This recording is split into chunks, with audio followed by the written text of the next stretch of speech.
How you doing, good people? This is the 8-bit animal. And once upon a time, there were places called arcades, right? And they had all these games in them. And you put a quarter in the game, and you got to play.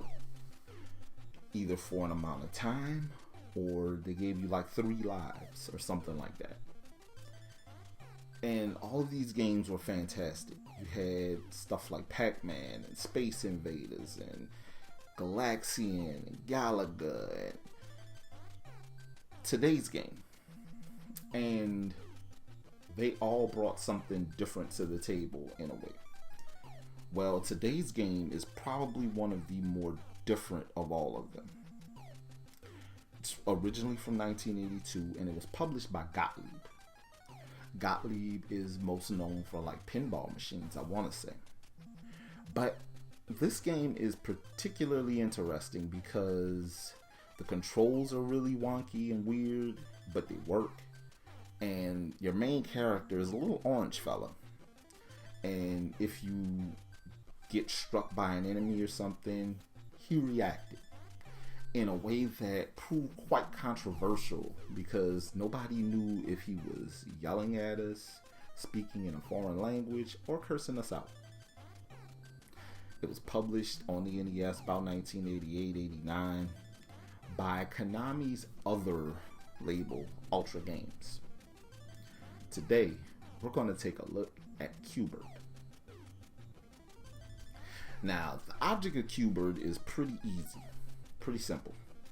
You had this pyramid or this geometric shape, and Q Bert has to hop on each square and change the color of the square while avoiding enemies.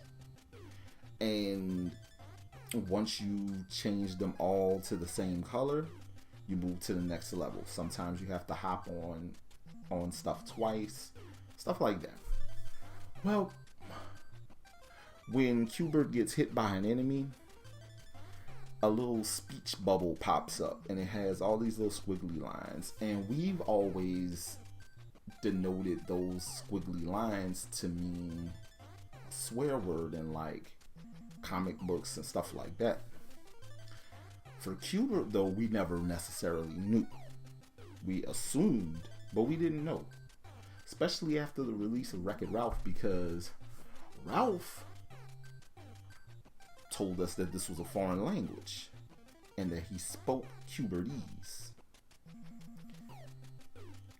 My mind was blown. But Q Bert took getting used to for me. I was never particularly adept at it. Still kind of suck at it, but it's a solid game. And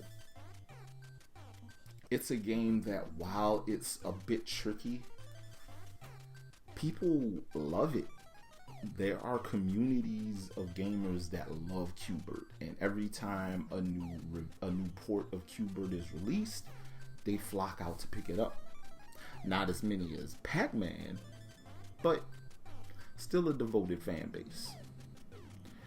And this one, like I said, it's Konami made, and it's interesting because Konami and Sega had the Japanese arcade rights to Q Bert, and I want to say the Japanese home rights to Q Bert, while Gottlieb handled those rights here in the US and distributed it to different companies for home ports. And Konami took their home port and ran to their subsidiary, their little project to get around the limit on number of NES games released by a company every year, Ultra. And that's how they put it out on the NES. And I want to say it got ported to the Super Nintendo and the Game Boy, and later on Game Boy Advance. And yeah, Q Bert, I want to say, has pretty much almost appeared on every console in some way, shape, or form that Nintendo put out. It's a weird little game, and for whatever reason, while the arcade game, as per was the case back in the day, didn't necessarily have an ending. This one did. Now, if you decide you want to get a copy of Q Bert, about $10 to $15 will get you a loose carton. It's actually a pretty good deal for a bit of arcade history and a solid little tie between US and Japanese arcade scenes. And yeah, this one was a homegrown classic. A really weird one, but a homegrown classic, to the point where if you are old enough or you are savvy enough to find Saturday Supercade on YouTube, or if you remember it, it was a bunch of shorts that had a bunch of different arcade games and home games on it. Q Bert was represented in that show long before Wreck-It Ralph. But yeah, this has been the 8-Bit Animal, and I'll catch you beautiful people tomorrow.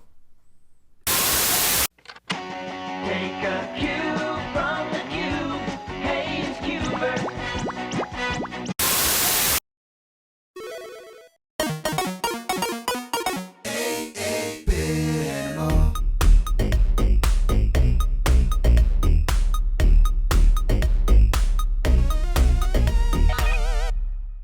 Tomorrow. Yeah, this game was a lot like Baby Boomer, but you weren't endangering a baby, and this one actually didn't suck.